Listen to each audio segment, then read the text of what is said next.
Karibu kabisa katika tutorial ya kwanza ambayo tutaenda kuongelea Forex, biashara ambayo ina utajiri mkubwa zaidi duniani kuliko biashara yoyote. Na pengine umewahi kusikia neno Forex lakini ukufahamu ni nini. Katika tutorial hii tutaenda kuona Forex ni nini na in short tunavyosema Forex unamaanisha nini na kivipi unaweza ukaingiza pesa kupitia Forex. Labda kabla tusijaanza na kukumbusha wewe ambaye bado hujasubscribe to my YouTube channel, fanya hivyo sasa hivi kwa kubonyeza hilo neno subscribe lenye wino mwekundu, then lita change color.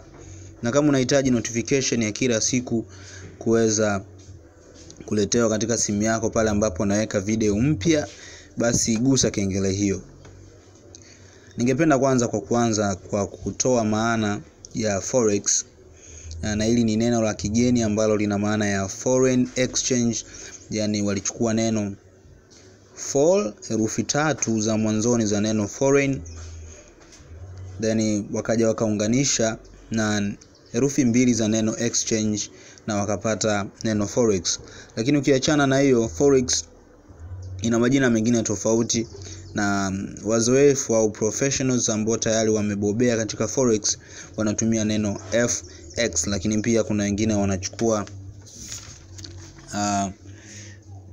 maana zingine, mfano kuna watu wanatumia Forex kama spot trading ikiwa na maana ya SPOT, na hiyo ina maana the same kama ambavyo nimekuambia, maana yake ni ile foreign exchange.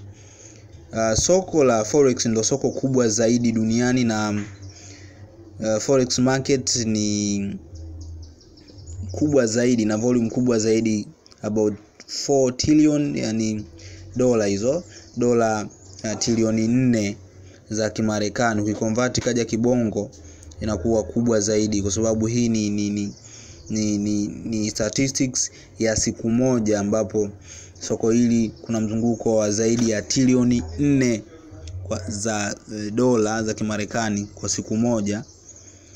Na kuna masoko kama 4 ambayo ndio center ya Forex, ambapo utajifunza katika tutorial ambazo zitakuja.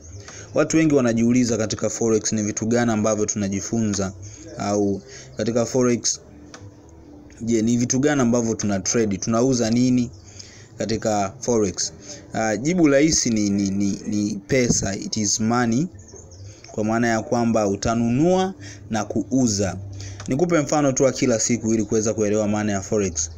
Kwa mfano, unavyokuwa unataka kusafiri labda kwenda nchini Kenya, ambacho unahitaji ni kubadili pesa yako ya Kitanzania T shillings kwenda katika Kenya shillings. Na ina maana ya kwamba utatakiwa kuuza pesa yako ya Kitanzania ambayo ni T shillings na kununua pesa ya nchini Kenya ambayo ni Kenya shillings. Na kitendo hicho tu tunasema kwamba umefanya Forex. Sasa hii ni Forex ambayo ipo katika mazingira ya kawaida, na huu ni mfano mzuri ambao pia utaanza kuuona katika biashara hii ya Forex ambao tutaifanya online. Tutaifanya kwa kutumia kifaa chako cha simu kikiwa na internet connection, na utaweza kuona kivipi sasa ukiuza na ukanunua au fanya selling na buying unaingiza pesa kiasi gani, tutaenda kuona hapo mbele. Lakini biashara hii pia ni biashara ambayo ni rahisi zaidi, kwa sababu inahitaji vitu viwili tu. Forex ina involve buying and selling only, ambacho utakuwa unafanya wewe katika application yako ambayo nitaenda kukufundisha jinsi ya kuitumia, ni kununua na kuuza peke yake. Sasa nimekwambia kwamba tunachofanya katika Forex trading, tunauza na kununua currency, that is money. Na kuuza na kununua inafanyika katika pair, kama ambavyo nimetoa mfano wa T shillings na Kenya shillings.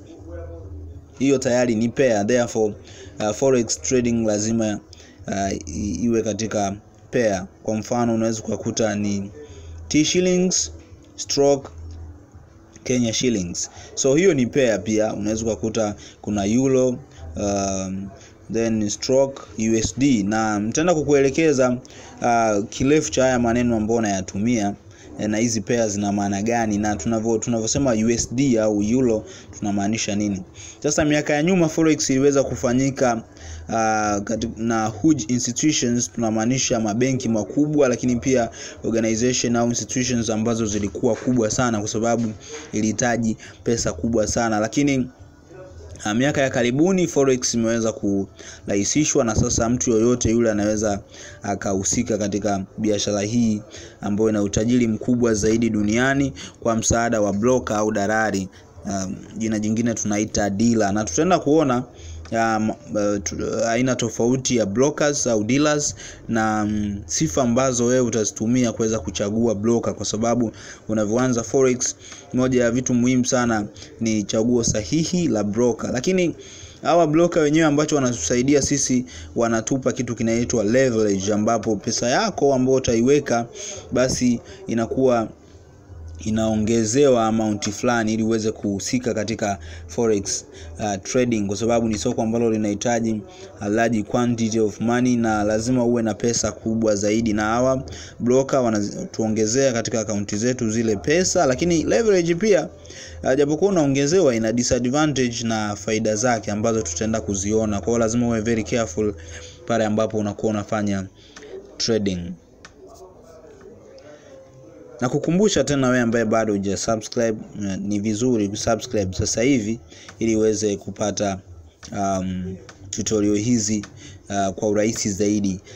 Kwa leo niishie hapa, na second part tutaenda kuona sasa hizo pairs ambazo tumeziongelea zinakuwa zipi na zipi, na hizi pair unavyosema USD unamaanisha nini, na tutaenda pia kuangalia maneno ambayo yanatumika zaidi katika forex, I mean nicknames ya hizi currencies tutaenda kuziangalia.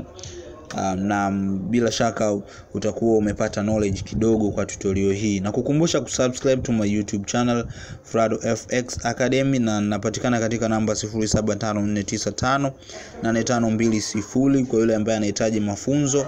Naweza kukuunganisha free kwenye group langu la WhatsApp, lakini this is the first party kabisa, mwanzo, na nafanya bure kabisa, na ni kwa basics.